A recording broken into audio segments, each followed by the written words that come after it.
I'm shadow banned. Oh, my hashtags aren't working. How many hashtags should I use? What hashtag should I use? These are all questions that have been around since the dawn of the internet, ever since hashtags were available to use. Now, I'm here to help guide you on the truth about hashtags and the current state of the internet. Today, I'll be talking about short form content specifically, and it applies for every platform, whether it's TikTok, Instagram, YouTube Shorts, fucking Facebook Reels, or LinkedIn. My name is Darius. I've grown my own pages to around 100,000 collective followers, and now I help other brands and businesses understand the language of social media to achieve results. Now, you've probably come across this video because you're hearing a whole bunch of different shit on what to do with hashtags. I'm here to tell you what's worked with our clients and for me personally. And before I get into anything, the first truth about hashtags is that you guys are gonna need to take a real look in the mirror and really self-reflect and be honest with yourself about your content. If your content sucks, the hashtags that you put do not matter. If you watch this video and you put all the correct hashtags on your video, the hashtags will do the work of getting it to the right people. But if your content sucks, those people are not gonna wanna watch it, no matter what hashtags you put. So that's why it's important to be honest with yourself first about if your content is really interesting to watch or not. Like, would you watch it yourself if it came up on your feed? If the answer is no, then the hashtags you put probably aren't gonna matter. Now, that's the hard pill to swallow for most people, but I'm glad we got that out of the way. Now to answer the age-old question of how many hashtags should I use? I get asked this a lot by clients, and I'll tell you what's worked for us. We've tested multiple different hashtag formats. We've tested 10 to 12. We've tested 6, we've tested 2. And what we found is the sweet spot across all platforms is 4 to 6 hashtags. This sweet spot applies to Instagram, TikTok, YouTube, every platform.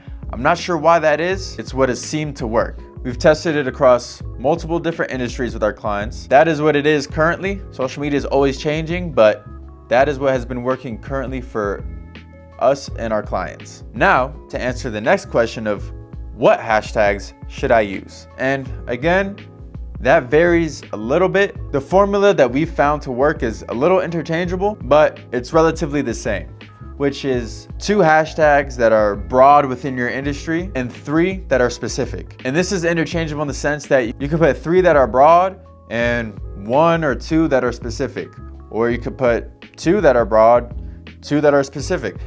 That's a little interchangeable, but around that 2 to 3 range for each is what we found works best. Now for an example, if you're a photographer, you would put hashtag photographer, hashtag videographer. 2 broad hashtags within the general industry. Now we get specific on what it is you're actually doing. If you're photographing a Tesla, you would put hashtag Tesla, hashtag Model Y. That would put you at 4. You can add another one, hashtag Elon Musk, 3 that are specific. Or you could put 2 that are specific and 1 that is super specific, like Tesla performance or something like that. Something that's not used too much. Now you put that all together, you're at around 4 to 6 hashtags, 2 to 3 that are broad within your industry and 2 to 3 that are more specific, and your content is good, you should see a difference. Since we've started using this format with our clients, we've been able to get these sorts of results. Now, it's not because of the hashtags, it's because the content itself is relatable and people want to see it. However, the hashtags got that content to the right people. You should not rely on hashtags. They're just a tool, right? We've even tested using no hashtags, and we've been able to get results with that as well. I wouldn't recommend it, but you can still get results with that as well if your content is good. So the content comes first and foremost. The hashtags are just a tool to kind of funnel that content to the correct people. And that's it. That's the truth about hashtags. It's not super complicated. It's very simple. And this is what has been working for us and our clients. If you have any other questions, leave them in the comments. I'll be responding to everybody. And if you found this valuable, try subscribing. I'll be making a ton more videos on how to improve your content. Again, my name is Darius, and I'll be seeing you guys in the next video.